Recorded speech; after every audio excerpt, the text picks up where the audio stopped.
Miris, KPK ngeluh ke Mahfud MD serba salah usut kasus Formula E, ditulis oleh Syardi dari siwar.com. Sebelum kita lanjut, jangan lupa subscribe dan nyalakan loncengnya agar Anda menjadi yang pertama mendapatkan informasi dari jurnal terupdate.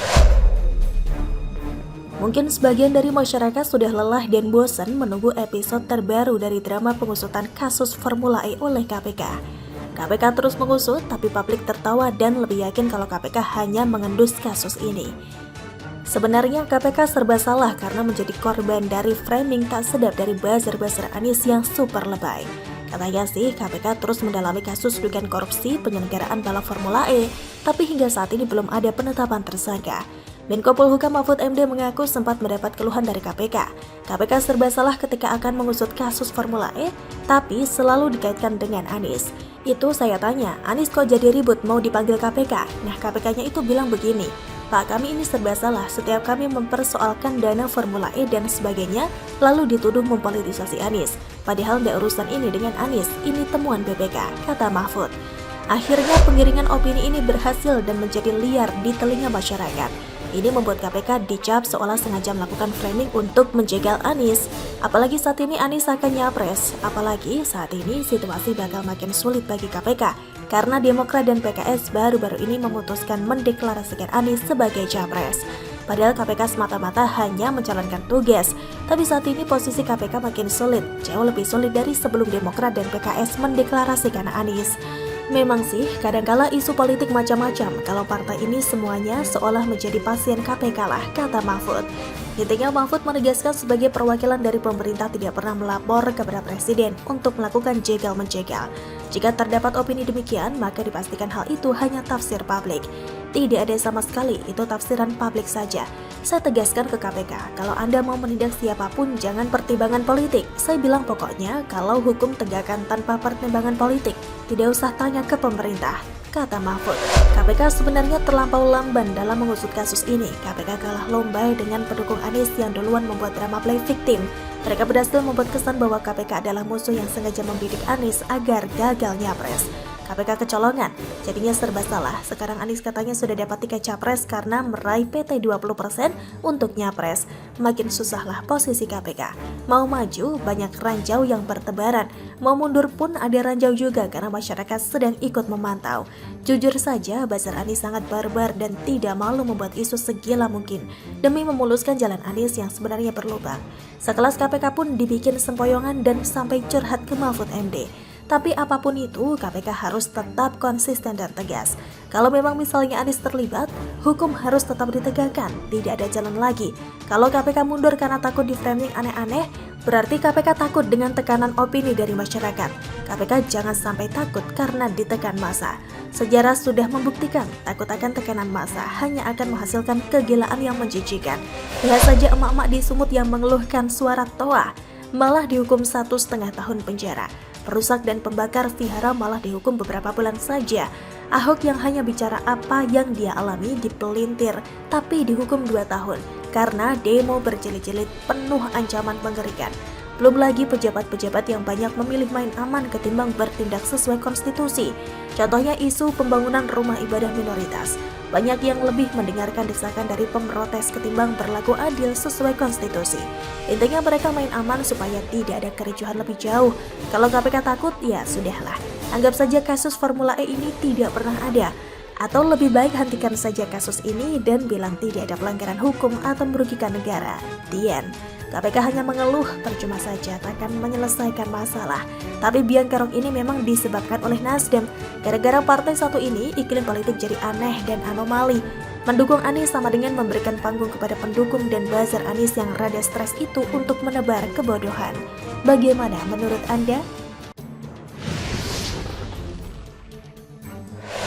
Anak karbitan Jokowi mulai moncer, ditulis oleh Kiki Dalio dari siwar.com. Sebelum kita lanjut, jangan lupa subscribe dan nyalakan loncengnya agar Anda menjadi yang pertama mendapatkan informasi dari jurnal terupdate. Tahu gak sih kawan fungsi karbit? Kalau di kampungku sih buat mempercepat kematangan buah. Sementara apapun buah, kalau diberi karbit pasti cepat matang. Walaupun matang lewat fermentasi karbit, tapi rasanya dijamin endul deh. Gak kalah jauh sama buah yang matang dari pohonnya. Membahas fungsi karbit, diriku jadi teringat buku yang bertajuk Geliat Solo di Tangan Gibran, Wali Kota Karbitan. Buku hasil luncuran Gibran Raka Buming Raka, putra sulung Jokowi yang kali ini berada di fase setengah matang dalam menjelajahi dunia politik. Sebelum memutuskan untuk mengarungi dunia politik, ia sama sekali tidak memiliki basic dalam ranah politik loh. Namun berkat gemblengan karbit yang kuat, mampu membuatnya paham dalam mengikuti perkembangan politik.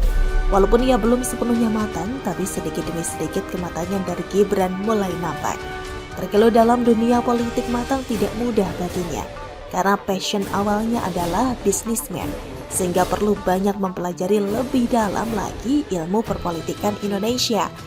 Awal karirnya dalam menjajaki dunia politik, ayah Jan Etes ini langsung mendapat jackpot dengan menduduki posisi sebagai wali kota Solo, meneruskan kinerja FX Hadi Rudiatmo. Kini kota Solo yang awalnya sudah rahayu menjadi semakin gemah ripah loh jinawi di balik kepemimpinan anak karbitannya Jokowi. Tak sedikit acungan jempol membanjiri kinerja Gibran selama menjadi wali kota. Bahkan banyak rakyat di luar kota Solo mengeluhkan kinerja pemimpinnya tidak sebaik Gibran. Kini dirinya mendapat julukan anyar dengan sebutan Mas Wali. Itulah nama panggilan Gibran sekarang. Kedekatan dirinya dengan warga Solo terasa tanpa sekat. Tidak jarang, wali kota Solo ini sering membalas tweet dari fans dunia mayanya. Sosok Gibran yang terkenal sebagai anak karbitan negeri ini mulai menampakkan kematangan yang sempurna. Bahkan dirinya digadang-gadang akan melanjutkan kiprahnya dalam dunia politik yang lebih tinggi. Desas-desusnya Gibran siap jadi gubernur. Saya sih siap. Nunggu Bu Ketum dulu ya. Sekali lagi saya ini masih belajar. Masih perlu banyak masukan-masukan beliau-beliau senior. Patahan kata kesiapan Gibran. Walaupun figur Gibran terkenal dengan banyak lawakan, tapi suami Selvi Ananda ini nampak menampilkan ekspresi wajah yang sungguh-sungguh ketika mengucapkan kesiapannya menjadi gubernur. Semua kelakuan guyonannya itu mungkin untuk meleburkan situasi canggung saja, agar rakyat lebih leluasa dan nyaman jika berada di dekatnya. Kesediaan ini memunculkan pertanyaan bagi netizen, karena Gibran mungkin akan dihadapkan dua pilihan, antara menjadi pemimpin wilayah DKI atau Jawa Tengah. Kedua wilayah ini sama-sama dipimpin oleh politisi berjiwa konsisten yang berjuang demi kesejahteraan rakyat. DKI di bawah naungan Heru Budi Hartono kini terlihat apik setelah dirinya berusaha membenahi serta menambal program kegagalan dari gubernur sebelumnya, serta Ganjar Pranowo yang kini semakin santer dalam memperbaiki kekurangan selama masa kepemimpinannya. Kemungkinan besar jika Gibran terpilih menjadi gubernur di salah satu wilayah tersebut, pasti dirinya tidak akan merasakan babat alas, karena pemimpin sebelumnya sudah banyak membenahi kekurangan, sehingga Gibran akan melanjutkan dan membuat program baru yang bermanfaat bagi rakyat. Seperti kata Ganjar, menjadi gubernur hanya mandat, yang paling utama adalah melayani rakyat. Justru yang membuatku semakin yakin jika Gibran akan segera mendapat restu ibu ketumnya itu ketika pelantikan wali kota Semarang beberapa hari yang lalu. Dari berita yang ku konsumsi sih, Bu Mega sempat mencari-cari keberadaan Gibran dan ingin membisikinya sesuatu. Entah bisikan apa yang Bu Mega berikan kepada Mas Wali kala itu, karena Gibran enggan membeberkan pada publik. Rasanya Bu Mega ini sedang memberi sinyal pada masyarakat jika Gibran ini salah satu sosok yang pantas dinobatkan sebagai calon gubernur nanti. Walau masih terhitung bau kencur, tetapi kinerja Gibran sudah banyak menghipnotis warga Solo. Sejatinya usia tidak bisa menjadi patokan dalam mengukur tingkat kedewasaan. Rakyat hanya perlu bukti nyata dari politikus pilihannya, sehingga tidak ada kecewa dalam diri mereka karena telah mempercayakan amanah yang besar pada Gibran. Dengan begitu, rakyat akan merasa puas dengan kinerja pemimpinnya. Sepertinya asumsiku mengenai Gibran yang setengah matang harus segera diubah menjadi matang sempurna tanpa ada kecacatan. Karena melihat kinerjanya di Solo dan kesiapannya maju di Pilgub sudah begitu terasa pas. Tak terasa masam karena anak karbitan Jokowi sudah masak total. Jadi layak untuk dipersembahkan ke masyarakat agar banyak orang bisa merasakan buah manis hasil kematangan Gibran. Bagaimana menurut Anda?